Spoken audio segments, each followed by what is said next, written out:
How to Become Enlightened? Part 1. Stick around and find out the difference between enlightenment and un-enlightenment.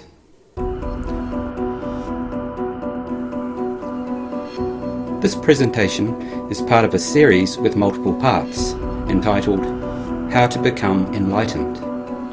And this is part 1, entitled Enlightenment versus Un-Enlightenment. Hi, this is Stephen Cockcroft. Thank you for your interest in this presentation entitled Enlightenment versus Un-Enlightenment, which is part 1 in a series on the topic How to Become Enlightened. And today's part introduces the series by looking at how the concept of un-enlightenment can help us understand the concept of enlightenment. As has been stated, there will be further parts to this topic series coming soon. Or if you are tuning into this episode sometime after it has initially been shared, then you may find that those later parts will already be available to you. Firstly, what is enlightenment? Enlightenment is really the key message or the main theme that will be at the heart of my teachings and communications here at my new YouTube channel, which is simply called Stephen Cockcroft. And enlightenment is the key message or theme also at my website, stephencockcroft.com, and its related materials. And the same is also the case for my other YouTube channel, which is called the We Are Consciousness blogcast. So what is enlightenment? Firstly, I need to make it clear that not everyone is going to agree with my use of the term enlightenment. Different traditions or religions no doubt use the term somewhat differently. My idea of enlightenment may or may not have things in common with those other traditions. My view of what enlightenment is has been influenced by several things, but it mainly has been formed by my own personal experiences in life and my reflecting on metaphysical issues. So how am I choosing to use the word enlightenment in my communications? The best definition of enlightenment I've come up with to date is as follows.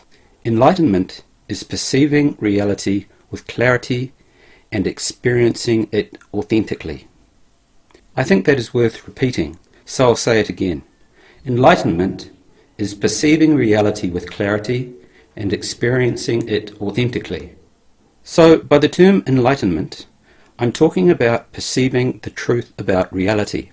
When we're enlightened, we are correctly perceiving what the nature of existence is, and we have a clear perspective on who we are as human beings in terms of what our fundamental nature and our essence is. Enlightenment versus un-enlightenment. If enlightenment is perceiving the nature of reality clearly, then there can be the opposite of enlightenment, perceiving reality inaccurately or incorrectly. And if enlightenment is perceiving and experiencing the truth about the nature of existence, un-enlightenment is believing untruths about the nature of reality or existence. A largely unenlightened world. I think we are living in a largely unenlightened world from a metaphysical or spiritual perspective. That means I believe humankind is generally perceiving the nature of existence or reality incorrectly, comparing un-enlightenment and enlightenment. So, simply put, un-enlightenment is the problem with the world, whilst enlightenment is the solution. Un-enlightenment is negative, and enlightenment is positive. But we need to have a better or more thorough understanding of these things than just a simple understanding. So that is what we're starting to get into exploring from here. As I said earlier, I believe the world is largely unenlightened on a spiritual or metaphysical level. And I think, in order to understand what enlightenment is, it's helpful to describe un-enlightenment and then eventually go on to compare and contrast un-enlightenment with enlightenment. Describing un-enlightenment first before enlightenment might seem the wrong way round, when enlightenment is our goal. However, if you just trust me a bit with this, I think you'll find that it will be an easier way to get your head around the issues we're talking about. So, firstly, un-enlightenment. What is un-enlightenment and how does it work? Why is our world largely unenlightened? What's going on? We have unenlightenment or an unenlightened world because we humans are immersed in and conditioned to believe a logical dogma or incorrect assumptions about the nature of existence or reality, either directly or it is implied. I'll read that again because that really is the crux of the matter, or the crux of what I believe is going on. We have Un-Enlightenment, or an unenlightened world, because we humans are immersed in and conditioned to believe a logical dogma or incorrect assumptions about the nature of existence stroke reality, either directly or it is implied. By that I mean the messages in the conditioning are either direct or they are implied. So here we're talking about people believing illogical or incorrect things about the nature of reality and who we are as human beings. These are metaphysical issues. Metaphysics and metaphysical issues. Now, some might need an explanation of the term metaphysics. Notice that the word metaphysics can be broken into two, meta and physics. What do each of these mean? Physics just means physical, and it is the study of the nature of physical things and physical laws, and we use scientific methods to study physics. Meta means beyond, so metaphysics means beyond physics. In other words, metaphysics is concerned with the bigger or broader picture of reality beyond just the physical world. It considers what the nature of reality is in the broader or broadest sense. It is concerned with big questions like, do non-physical things exist as well as physical things? Metaphysics is beyond just the physical, so it asks, what is the essence of reality? Is there a God? What are the properties of fundamental existence? These are questions that can't be answered by the physical sciences. They are philosophical, metaphysical, and even spiritual questions. And we can use logic and reason to determine what is correct and incorrect about metaphysical issues. Remember what I said before. We have Un-Enlightenment, or an unenlightened world, because we humans are immersed in and conditioned to believe a logical dogma or incorrect assumptions about the nature of existence or reality, either directly or it is implied. So this includes illogical and incorrect thinking about metaphysical issues.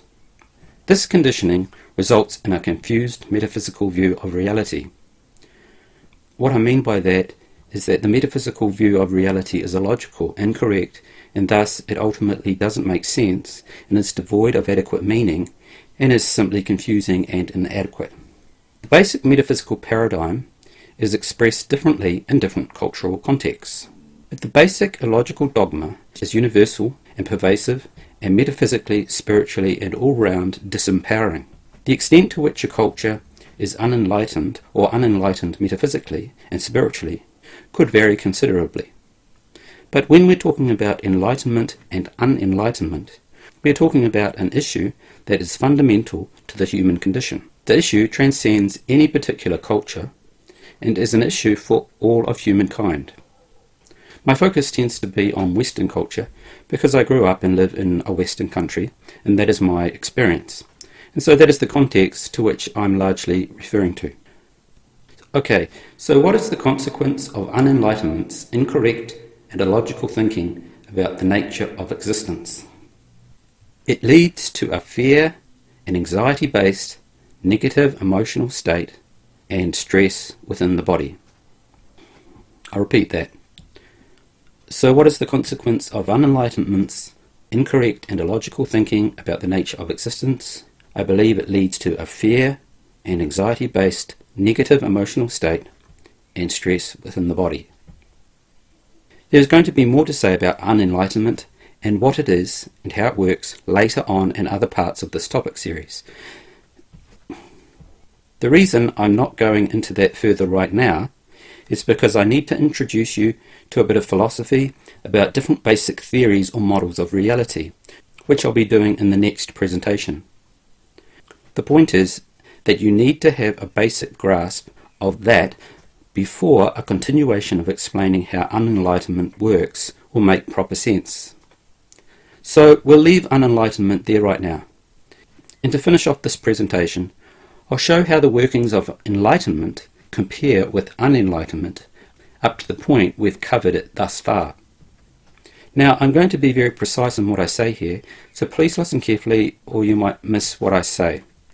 Now, at this stage, I'm not going to say why I'm stating what I'm stating, just that this is how I see enlightenment. The whys of the matter will be explored in further parts of this topic. So, briefly, what is going on with enlightenment? Enlightenment involves a metaphysically reasoned and logical view of reality or existence.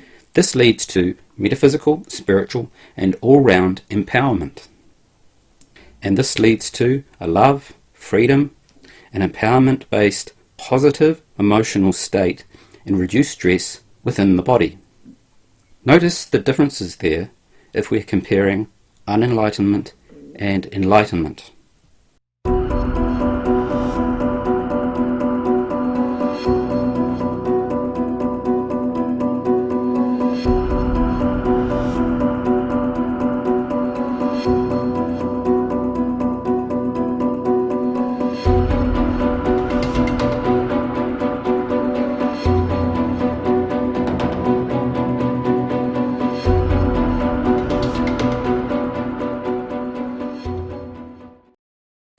Summary.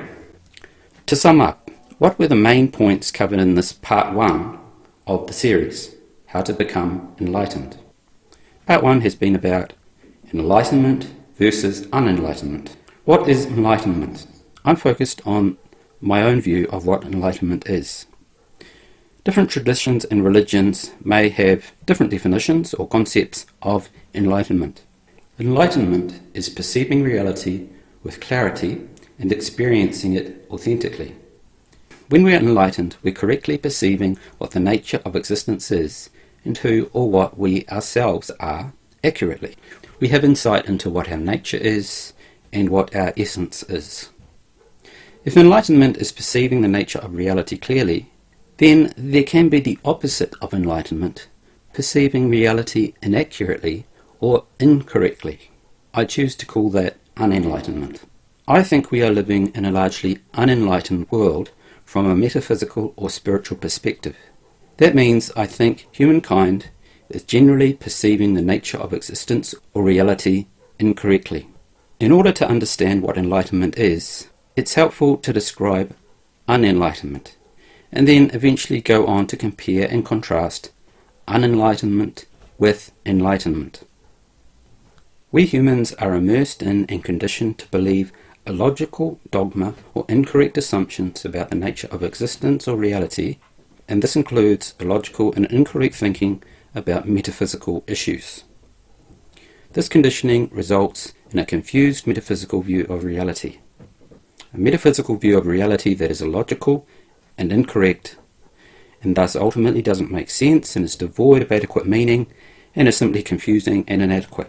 Okay, in this metaphysics of unenlightenment, this unenlightened metaphysics leads to fear and anxiety, a fear and anxiety based negative emotional state, which then leads to stress within the body. And so we can contrast that model of unenlightenment that I've just touched on, how in terms of its working, with the model of enlightenment and how it works. I'm going to touch on that now. Enlightenment involves a metaphysically reasoned and logical view of reality or existence, and this leads to metaphysical, spiritual and all-round empowerment, which leads to love, freedom and an empowerment-based positive emotional state and reduced stress within the body.